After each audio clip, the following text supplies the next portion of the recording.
মেহজাবিনের পর এবার টার্গেট পরিমণি। গত নভেম্বরে চট্টগ্রামে গিয়ে বাধার মুখে শোরুম উদ্বোধন না করেই ফিরে আসতে বাধ্য হন মেহজাবিন। এবার একই পরিস্থিতির মুখে চিত্রনায়িকা পরিমণি। শনিবার টাঙ্গাইলের কালিহাতীতে হায়ালারের একটি শোরুম উদ্বোধনের কথা ছিল পরিমণির। তবে স্থানীয় ধর্মপ্রাণ মুসল্লিদের বাধার মুখে অনুষ্ঠান বাতিল করেন দোকান মালিকপক্ষ। স্থানীয়রা জানান, প্রায় 15 দিন ধরে এলেঙ্গায় টিন মার্কেটে authentic retail cosmetics shop Harlan storage শোরুমের উদ্বোধনী অনুষ্ঠানে চিত্রনায়িকা পরিমণির উপস্থিত থাকার বিষয়টি জানিয়ে কর্তৃপক্ষ মাইকিং করে আসছিল। বিষয়টি নিয়ে গত 2-3 দিন ধরে স্থানীয় ধর্মপ্রাণ মুসল্লিরা পরিমণিকে ঠেকাতে বিভিন্ন কর্মসূচির পরিকল্পনা করেছিলেন। পরিমণিকে যাতে এলেঙ্গার মাটিতে না আনা হয় সে ব্যাপারে আন্দোলনসহ অবস্থান কর্মসূচির ঘোষণারও সিদ্ধান্ত নেওয়া হয়।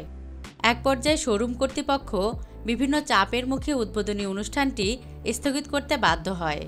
এ বিষয়ে আজ সন্ধ্যায় ঢাকাই সিনেমার আলোচিত নায়িকা পরিমণি গণমাধ্যমকে বলেন, নিরাপত্তাজনিত কারণে শোরুম উদ্বোধন কর্মসূচি স্থগিত করা হয়েছে বলে হারলান থেকে আমাকে জানানো হয়েছে।